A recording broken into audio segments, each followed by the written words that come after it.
క్లాంబరధరం విష్ణుం శశివర్ణం చతుర్భుజం ప్రసన్నవదనం ధ్యాయేత్ సర్వవిఘ్నోపశాంతయే. గురుర్బ్రహ్మా గురుర్విష్ణుః గురుర్దేవో మహేశ్వరః గురుస్సాక్షాత్ పరం బ్రహ్మ తస్మై శ్రీగురవే నమః. వ్యాసాయ విష్ణురూపాయ వ్యాసరూపాయ విష్ణవే నమో వై బ్రహ్మనిధయే వాసిష్ఠాయ నమో నమః. కూజంతం రామ రామీతి మధురం మధురాక్షరం ఆరుహ్య కవితాశాఖాం వందే వాల్మీకికోకిలం. శ్రుతిస్మృతిపురాణానాం ఆలయం కరుణాలయం నమామి భగవత్పాదశంకరం లోకశంకరం. వాగర్ధావివ సంపృక్తౌ వాగర్ధప్రతిపత్తయే జగతః పితరౌ వందే పార్వతీ పరమేశ్వరౌ. సూక్తిం సమగ్రయతున స్వయమేవ లక్ష్మీః శ్రీరంగరాజమహిషీ మధురైకటాక్షైః. వైదగ్ధ్యవర్ణగుణగుంభనగౌరవైర్యాం కండూలకర్ణకుహరాः కవయోధయంతి. హైమోర్ధ్వపుండ్రమజహన్మకుటం సునాసం మందస్మితం మకరకుండలచారుగండం బింబాధరం బహుళదీర్ఘకృపాకటాక్షం.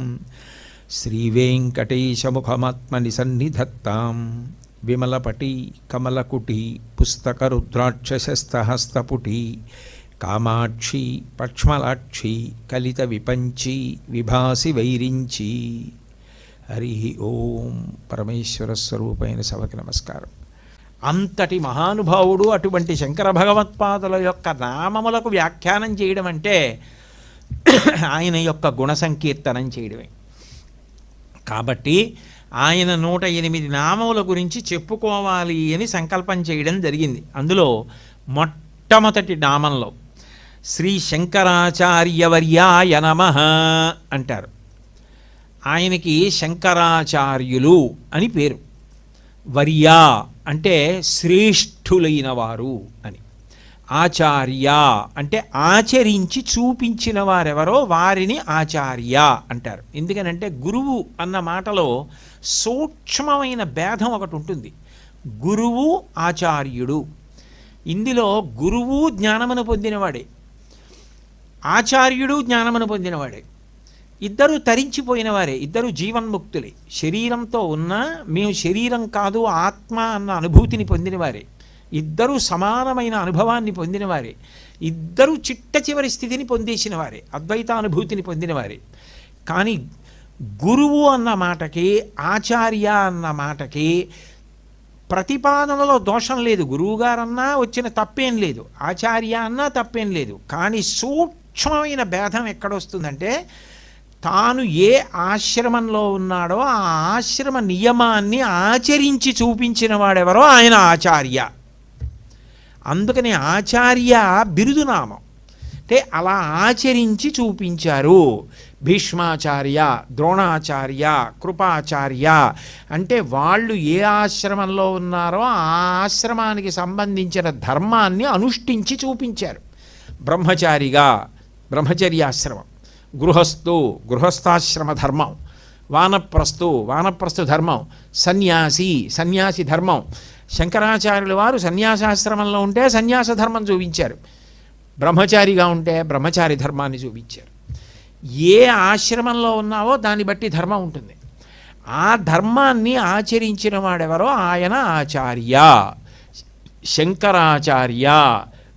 సన్యాసాశ్రమ ధర్మానికి కట్టుబడి ఉన్నటువంటి వ్యక్తి. అసలు సన్యాసాశ్రమం ఎందుకు తీసుకోవాలి ఆయన అంటే, సన్యాసి అయితేనే అందరూ నా కుటుంబమే అని ఒక చోట ఉండకుండా తిరగడానికి అవకాశం ఉంటుంది. గృహస్థ అయితే ఒకచోటే ఉండాలి, భార్యాబిడ్డల్ని పోషించుకోవాలి, అది ధర్మం. అంతేగాని అందరినీ విడిచిపెట్టి తిరుగుతానంటే కుదరదు. సన్యాసి ఒకచోట ఉండక్కర్లేదు, అంతటా తిరగచ్చు. యావత్ భారతం పర్యటించడానికి, అవైదిక వాదనలు ఖండించడానికి, వేద ప్రమాణాన్ని మళ్ళీ ఉద్ధరించడానికి, ధర్మ మార్గాన్ని నిలబెట్టడానికి, జనుల్ని ఉద్ధరించడానికి, తాను ఆసేతు హిమాచల పర్యంతం పర్యటించడానికి సన్యాసాశ్రమం యోగ్యం. అందుకని సన్యాసాశ్రమ స్వీకారం చేశారు, చేసి లోకోద్ధరణ చేశారు. కాబట్టి శంకరాచార్య వర్యాయ నమః. అయితే ఇందులో మీరు కొంచెం లోపలికి పరిశీలిస్తే మీకు ఒక విశేషం కనపడుతుంది. శంకర అంటే శుభములను చేయువాడు అని అర్థం. శం అంటే సుఖము, శుభము. సుఖమును అందిస్తున్నటువంటి శివుడు ఎవరో ఆయన శంకర. ఇందాక చెప్పే కదా, శంభు అంటే ఉత్పత్తి స్థానం. అటువంటి శంకరాచార్యుల వారు సాక్షాత్తు శివుడే. శివుడు అంటే అర్థం ఏమిటంటే నమ శంకరాయ చ మహేశ్వరాయ చ నమ శివాయ చ శివతరాయ చ. లౌకిక సుఖం అంటారా, ఆముష్మిక సుఖం అంటారా, మోక్ష సుఖం అంటారా, వైరాగ్య సుఖం అంటారా, మీరు ఏ సుఖం అనండి, ఆ సుఖాల్ని ఇవ్వగలిగిన వాడు శివుడే. ఆయన కన్నా ఇంకా ఏమైనా ఉందని మీరు అనుకుంటున్నారా? ఇక లేదు, శివతరాయచ ఆయనే. అయితే ఇన్ని ఇవ్వగలిగిన వాడు ఇవ్వడానికి వచ్చి పంచి పెడుతుంటే ఆయన శంకర. ఆ శివుడు శంకరుడిగా వచ్చాడు భూమి మీదకి. వచ్చి శంకరాచార్యుల వారు అయ్యారు. అంటే అవతారము అని గుర్తు. పరమశివుడు మూలస్థానం, అక్కడి నుంచి అవతారంగా శంకరాచార్యుల వారు వచ్చారు. ఎందుకు వచ్చారంటే గురువుగా వచ్చారు. గురువుగా వచ్చి ఏదో రాక్షస సంహారం చేయడం, ధర్మ సంస్థాపన కొరకు ఎవరు ధర్మ వ్యతిరిక్త మార్గంలో ఉన్నారో వారిని సంహరించడం ఒకప్పుడు జరిగినటువంటిదే. అవతారముల యందు విష్ణువు ఎన్నో పర్యాయములు దానిని నిర్వర్తించారు. కానీ శంకరాచార్యుల వారి అవతారానికి వచ్చేటప్పటికి ఉన్న గొప్పతనం ఏమిటంటే మనుష్యుల మనస్సుల యందు తిష్ట వేసినటువంటి రాక్షసుండి తొలగించడానికి బోధని ప్రమాణంగా తీసుకున్నారు. అందుకని గురువుగా వచ్చారు. గురువుగా వచ్చి బోధ చేస్తుంటే ఆయన బోధ విన్న కారణం చేత మనసులోనే తిష్ట వేసి ఉన్న రాక్షసులు వెళ్ళిపోయారు. కలియుగంలో రాక్షసులకు ఉపాధి లేదు, శరీరం ఉండదు, కాబట్టి వాళ్ళు మనిషి మనసులో కూర్చుంటారు. కాబట్టి వాళ్ళు వెళ్ళిపోవాలంటే గురుబోధలు చెవిలోంచి లోపలికి వెళ్ళాలి. అందుకని గురువుగా వచ్చారు శంకరాచార్యుల వారు. కలియుగంలో రాక్షస సంహారం విష్ణువు అవతారం తీసుకుని చేయడం కుదరదు. కాబట్టి ఇప్పుడు విష్ణు ప్రతిజ్ఞ నెరవేరడానికి యదా యదా హి ధర్మస్య గ్లానిర్భవతి భారత అభ్యుత్థానం అధర్మస్య తదాత్మానం సృజామ్యహం. ధర్మం నిలబడడానికి అధర్మం పోవడానికి నేను ఒక రూపంతో వచ్చి నేను రాక్షసుల్ని సంహరిస్తాను. అది కలియుగంలో కుదరదు. ఇప్పుడు వచ్చి చంపేయడం ఎలా కుదురుతుంది? మనిషి మనసులో ఉంటే రాక్షసుడు పారిపోవాలి అంటే బోధ చెయ్యాలి. ఎవరు చెయ్యాలి అంటే ఈశాన సర్వ విద్యానాం ఈశ్వర సర్వభూతానాం బ్రహ్మాధిపతి బ్రహ్మణోధిపతి బ్రహ్మ శివో మే అస్తు సదాశివోం. కామక్రోధాదులకు అతీతుడై సర్వకాలముల యందు మంగళం చేసేటటువంటి సదాశివుడు బయలుదేరి వచ్చి బోధ చెయ్యాలి లోకానికి ఓపిగ్గా కూర్చొని. అంత బోధ చేసి సరైన మార్గంలో మంచి మార్గాలు కాకుండా ఉన్న వాటిని ఖండించి నడిపిస్తే లోకం ఉద్ధరింపబడుతుంది. అందుకని శివుడు శంకరులుగా వచ్చారు. శంకరులుగా వచ్చారు అన్నప్పుడు అది అవతారము అని గుర్తు. అందుకే అవతారములు అనేక రకాలుగా ఉంటాయి. భారతంలో కూడా అవతారాల గురించి ప్రతిపాదన చేస్తారు. అంశావతారములు అని ఉంటాయి. అదే పరబ్రహ్మము సృష్టి ఆదులను చెయ్యాలి. మొట్టమొదట సృష్టి చెయ్యడానికి చతుర్ముఖ బ్రహ్మ అన్న పేరుతో వస్తుంది. అందుకని బ్రహ్మగారు, ఇంటి పెద్ద ఆయన సృష్టి చేశారు గౌరవం. సృష్ట్యాదులు చెయ్యడానికి మొదట వచ్చినటువంటి రూపం కాబట్టి బ్రహ్మాదులను సృష్టి చేసేవారు కాబట్టి అంశావతారం అంటారు. అంశాంశావతారములను ఉంటాయి. అంటే మొట్టమొదట సృష్టి చేయడానికి వచ్చినటువంటి బ్రహ్మగారు కొంతమందిని పిలిచి అబ్బాయి మీరు సృష్టి ప్రారంభించండి, సృష్టి చేయడం మొదలుపెట్టండి అంటారు. కశ్యప ప్రజాపతి, మరీచి ఇలాంటి వాళ్ళని ప్రజాపతులు అంటారు. అందుకే మీరు సృష్టి గురించి చదవండి భాగవతంలో, అంతా కూడా కశ్యప ప్రజాపతి నుంచి వస్తుంది. మనుష్యులు, దానవులు, రాక్షసులు, సర్పాలు అన్నీ కశ్యప ప్రజాపతికే. గరుత్మంతుడు, వైనతేయులు అందరూ కశ్యప ప్రజాపతి బిడ్డలు. ప్రజాపతుల ద్వారా సృష్టి చేస్తారు. అంటే అంశావతారం బ్రహ్మగారైతే అంశాంశావతారం ప్రజాపతులు.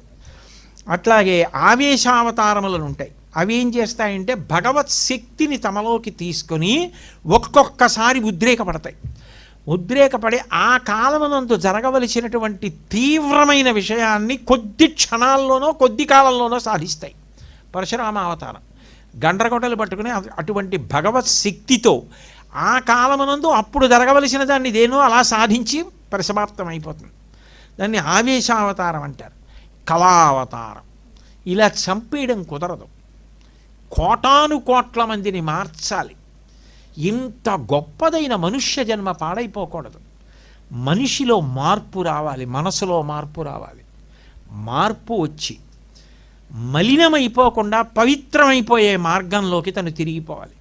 అలా తిరిగిపోయేటట్టు చెయ్యాలంటే బోధ చెయ్యాలి అని అంత ఓర్పుతో బోధ చెయ్యడానికి గురువుగా అవతరించాడనుకోండి భగవంతుడు. కళా అవతారం అంటారు. అందుకే గురుభక్తి దైవభక్తి రెండు సమానం. అట్లా వచ్చిన కళావతారాల్లో వ్యాసుడు, కపిలుడు, శంకర భగవత్పాదులు ఇవన్నీ అవతారాలు, కళావతారములు అంటారు. అట్లాగే పూర్ణావతారం, నవరసభరితములై ఉంటాయి, శ్రీరామావతారం మొదలైనవి. పరిపూర్ణావతారం, ఈ అవతారాల తేజస్సు అంతా ఎందులోకి వెళ్ళిపోతుందో దాన్ని పరిపూర్ణావతారం అంటారు. శ్రీకృష్ణావతారం పరిపూర్ణావతారం. అట్లా వచ్చిన అవతారంలో శంకరాచార్యుల వారు. అయితే వర్యాయ నమః అన్నమాట ఎందుకు, శ్రేష్ఠులు అన్నమాట ఎందుకు అంటే ఒక్కొక్క పేరుకి అంత శక్తి ఉంటుంది. శంకరాచార్యులు వారండి అన్నారనుకోండి, వెంటనే మీకు రూపం గుర్తొస్తుంది. కాషాయ వస్త్రం కట్టుకుని తలమించి ఆ బట్ట వేసుకొని దండకమండలాలు చేత్తో పట్టుకుని ఆ వేషంలాగా మీకు అనిపించినా కూడా, అలా ఎవరైనా ఏదో నాటకం వేస్తున్నారు, ఎవరో ఒక ఆయన శంకరాచార్యులు వారి వేషం వేయడానికి నడిచి వస్తున్నాడు లోపలికి, మీకు వేషంగా కనపడినా మీరు లేచి నించుంటారు. ఏంటే అది చూసేటప్పటికి శంకరాచార్య, అతని పేరేదో ఉన్నా కూడా అది గుర్తురాదు. అసలు ఆ శంకరాచార్య అన్నదే గుర్తొస్తుంది. అది గుర్తు రాగానే లేచి నించుంటారు, రెండు చేతులు జోడిస్తారు, నమస్కరిస్తారు.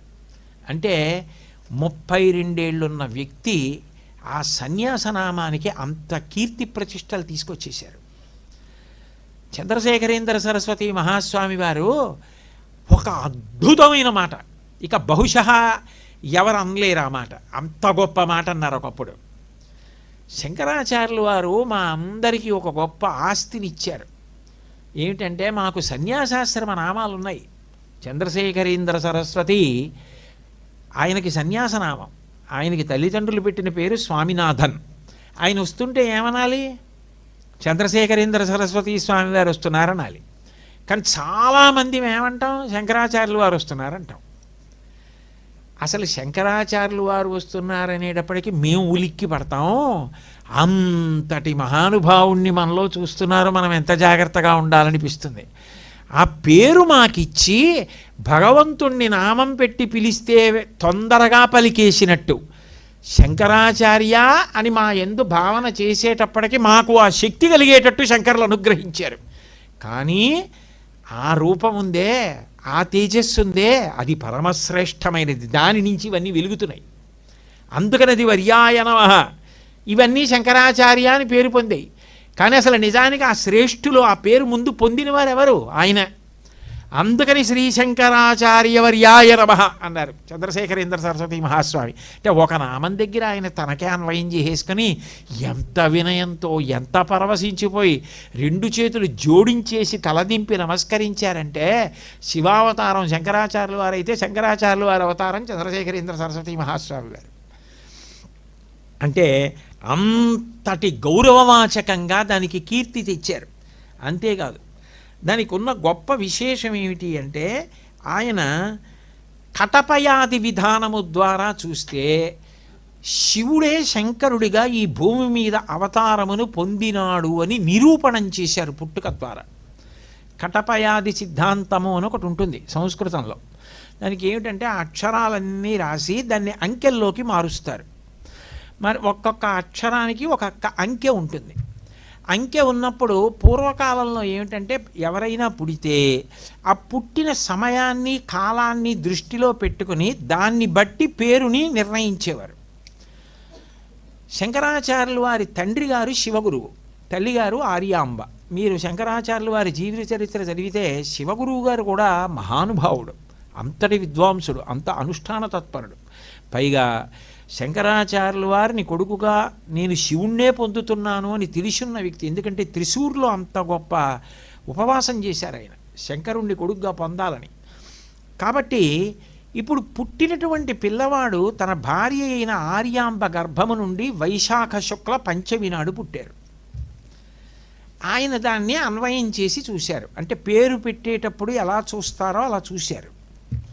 పేరు పెట్టేటప్పుడు చూసే పద్ధతి ఏమిటప్పుడు అంటే అది వైదిక విధానం.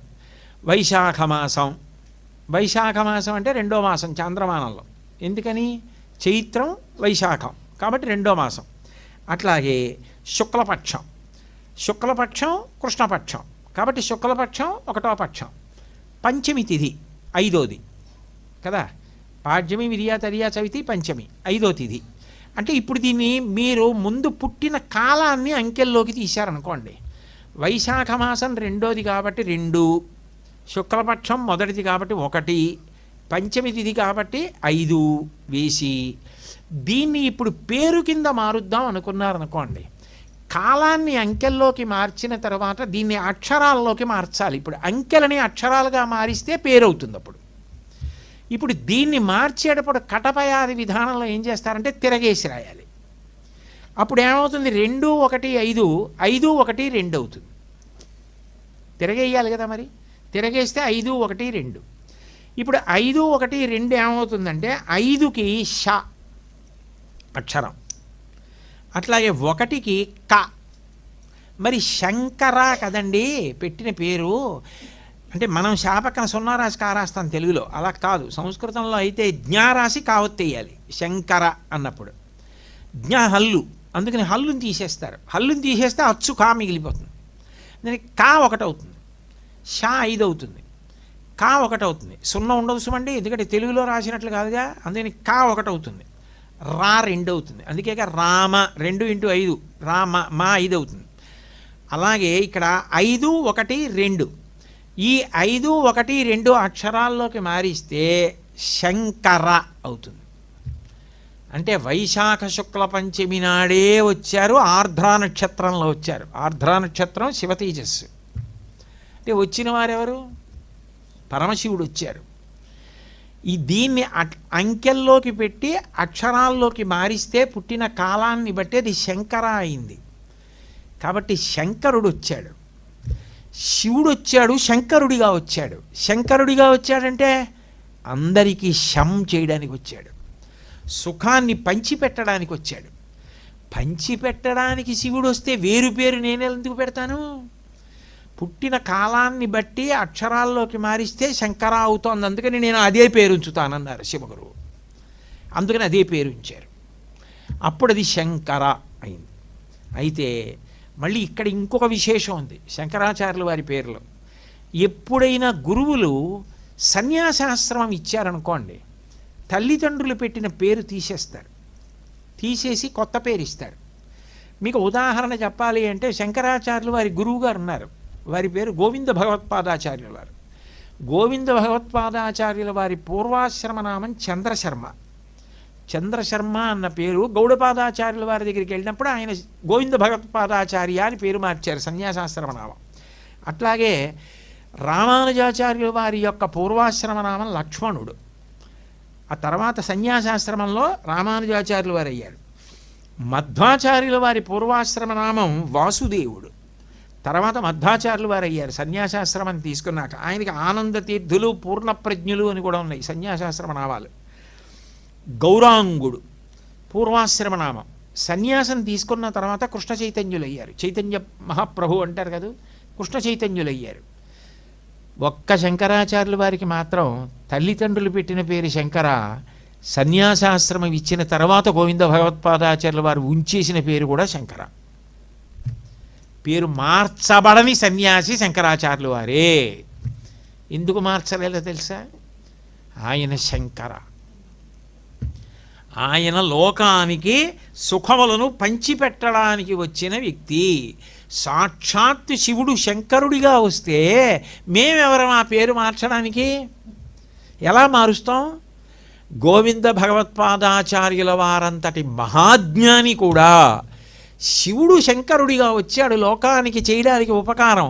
నేను సన్యాసాశ్రమం ఇస్తే మాత్రం అంతకన్నా కొత్త పేరు ఎలా ఇవ్వను సుఖాన్ని పంచిపెట్టడానికి వస్తే? అందుకని మార్చానన్నారు. నేను శంకరాచార్య అంతే. అంటే ఇంత విచిత్రమైనటువంటి స్థితితో అటువంటి నామం కాలాన్ని బట్టి మార్పు చెందిన వారు లేరు. ఇంకా విశేషం ఏమిటంటే ఆయన పెట్టిన పీఠాలలో పీఠాధిపతుల రూపాన్ని చూడగానే మీకు వాళ్ళ సన్యాసాశ్రమ నామం తెలియకపోవచ్చు. పూరీ శంకరాచార్య, ద్వారకా శంకరాచార్య, బదరీ శంకరాచార్య, శృంగేరి శంకరాచార్య, కంచి శంకరాచార్య. అదేమిటి అంటే అందరూ శంకరాచార్య. నిజానికి ఈ శంకరాచార్య ఎక్కడి నుంచి వచ్చింది? ఆ వర్య, ఆ శ్రేష్ఠుడి నుంచి వచ్చింది.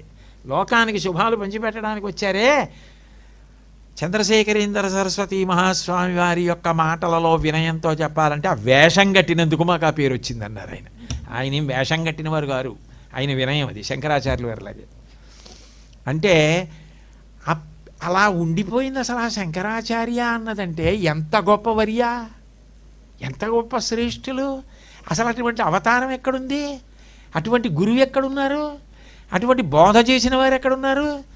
తల్లిదండ్రులు అలా పెట్టారు, గురువుగారు అలా పెట్టారు, పుట్టినప్పుడు పేరు అదే, సన్యాసాశ్రమనామం అదే. ఏమి శంకరాచార్యులు వారు?